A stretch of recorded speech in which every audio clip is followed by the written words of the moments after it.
Today we're talking about Need for Speed and its future, its past, but today, something a little bit more dark. A lot of videos you've seen, if any, are either nonsense or they have some points, but they don't get to the full meat and potatoes. Today we're going to be talking about exactly why Need for Speed Heat didn't receive any proper update, any updates of any significance whatsoever, and what this means for the future of Need for Speed titles. Will EA fix this? Buckle in. So while Need for Speed Heat clearly was one of the best Need for Speed titles in what feels like the past decade, which is a long time, it definitely had its issues, and you can tell by the lack of post-launch support and also just the jumps in timeline in the story without really explaining the middle sections. There were definitely parts of the story that were missing, which is a shame. We've dug up cancelled features, locked cars, bikes were even in the game, and we've made videos on that content in the past. The Kaiser cars were just stripped away from the game. While this naturally happens in gaming in general, it's something we see across the board. Need for Speed Heat clearly had issues along the way that kind of made it clear that this game,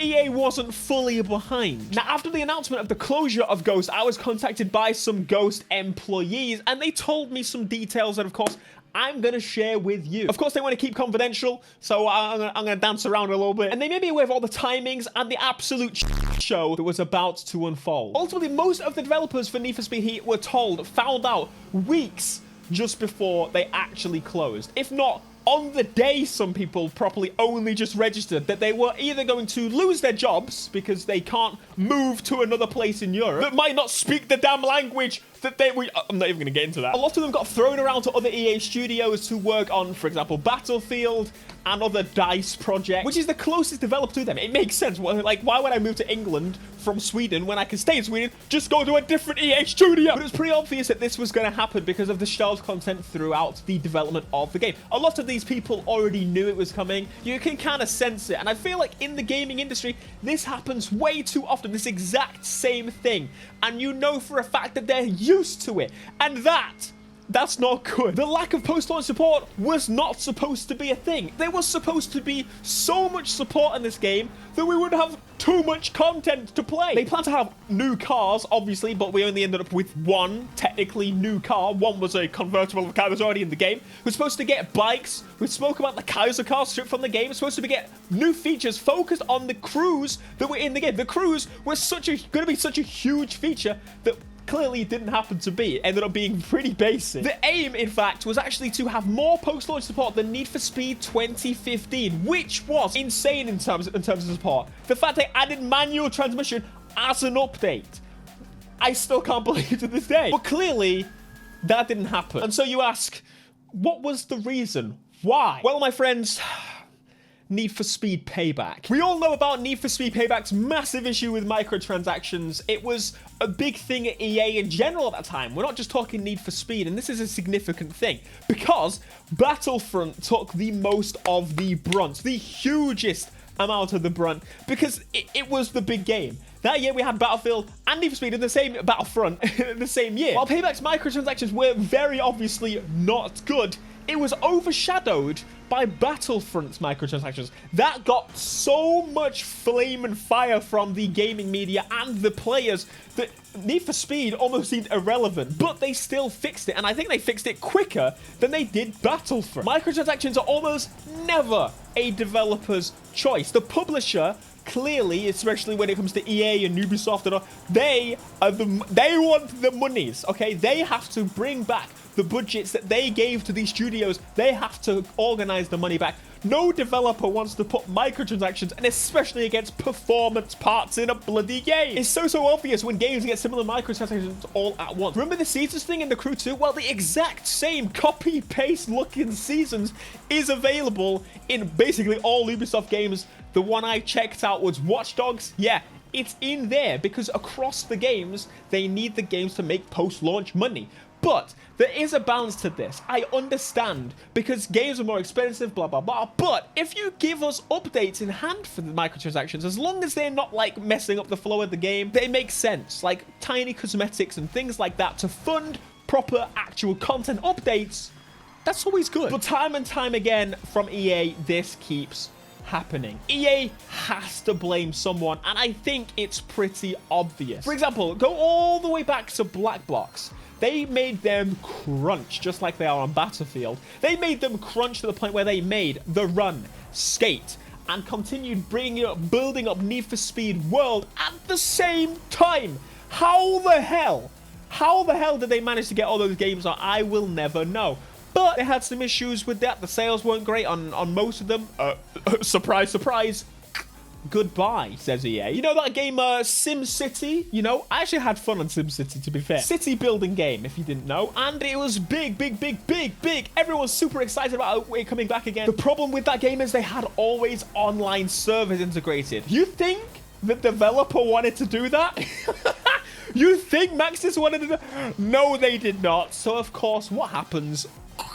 They get the blame. They get the boot. The Sims developer is in the bin. They have now been replaced, and this is what happens. These games keep living. They get moved on to the sub-studios that kind of helped with development. For example, Criterion, and of course, there was a sub-studio that was Maxis, and now is Maxis, and it's likely going to be another Sims game. But most of the lead from that has gone. The blame has been shifted to them because they have people to impress. They have people's money to collect, and they need a flow of it. And if they don't get that flow of the monies, well, the investors pull out, they lose money, and ultimately we get no games. So it's a difficult world, but overall, money is forever the issue. I would sit here and say the trend of blaming the developers for things like this, it needs to stop. How dare they? But it's not going to ever happen. It's always going to be a thing. In conjunction with that, you don't actually see people's money move in gaming. So, for example, less money in the game because the game was bad. You don't necessarily see that at launch. At launch, the fans are super excited. We all bought Payback. We were hyped. We were ready. It was, let's go. You know, we enjoyed it, of course.